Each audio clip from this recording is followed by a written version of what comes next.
అందుకనే మిగతా పార్టీలలో పోకుండా పవన్ కళ్యాణ్ గారితో ఉన్నా అటువంటి నన్ను కూడా నా పార్టీని కూడా బయటికి తీసుకొస్తారా? ఇప్పటి వరకు నేను కండవ కప్పుకోలేదు. నేను ఒక గిరిజన బిడ్డ లెక్క పోరాడుతున్నా. నేను ఇప్పటి వరకు ఎక్కడైనా గిరిజన బిడ్డ లెక్క పోరాడినా మిగతాది ఏమని చేసినా గిరిజన బిడ్డ లెక్క కదా. చెత్త నా కొడుకు అంటారు. నీది ఏముంది ఆర్గనైజేషన్? అరే అవులా ముండా కొడుక, తెలంగాణ ఉద్యమంలో 100 కేసులు వేసుకున్నా. గిరిజన బిడ్డలకై 10% రిజర్వేషన్ల గురించి కొట్లాడినాం. పేద బిడ్డల పక్షాన కొట్లాడినాం. అయినా కానీ ఇప్పుడు నాలాంటి మీరు ఈ విధంగా టార్చర్ చేస్తారా? వాడు ఒకడు గుట్కాగాడు ఉన్నాడు, ఆ సింగరేణి కాలంలో గుట్కాగాడు. అరే వాడు దొరికితే మీరు ఏం చేస్తారన్నా?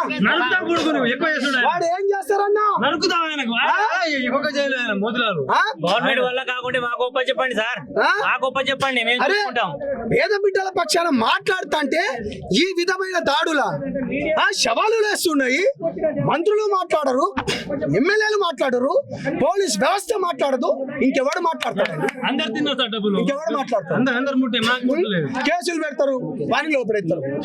వాడికి పోతే వారికి డబ్బులు ఇచ్చేస్తారు. అంటే ఈ కేసు మొత్తాన్ని కూడా అటు పాలకులు పట్టించుకోవట్లేదు, ఎలాంటి చర్యలు కూడా తీసుకోవట్లేదు కదా. ఏం చెప్దాం అనుకుంటున్నారు? ఇలాంటి కేసులన్నీ కూడా ఇంత శవాలు పోతున్నాయి, అన్ని కూడా వస్తున్నాయి. పాలకులు ఎవరు పట్టించుకోవట్లేదు, ఇబ్బంది పడుతున్నారు. ఇక్కడ ఉన్న వాళ్ళందరూ కూడా ఇబ్బంది పడుతున్న పరిస్థితి కూడా ఉంది. వాళ్ళ తరపున కావచ్చు ఇలాంటి శవాలు ఇంకా లేవకుండా మీరు ఎలాంటి చర్యలు తీసుకోబోతున్నారు?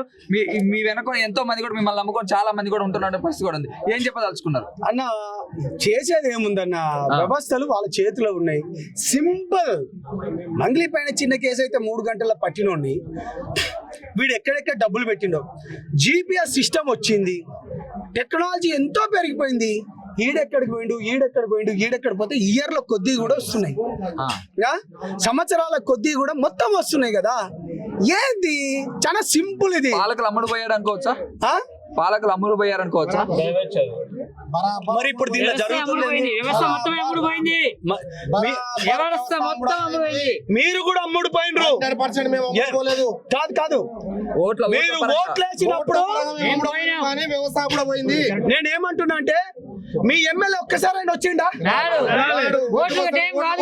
మీ మంత్రులు వచ్చిండ్రా? మీ జడ్పీటీసీలు వచ్చిండ్రా?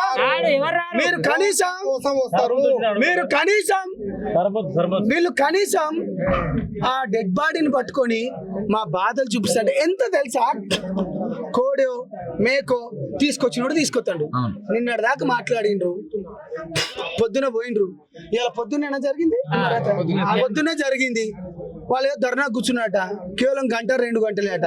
పోయిండ్రు, కూర్చుంటే కూర్చోండి, డబ్బులు మీకు మేము ఇచ్చినమ్మా. అరే నీ ఇంటెలిజెంట్ వ్యవస్థ ఏం చేస్తుంది? నీ ఇంటెలిజెన్స్ వ్యవస్థ ఏం చేస్తుంది?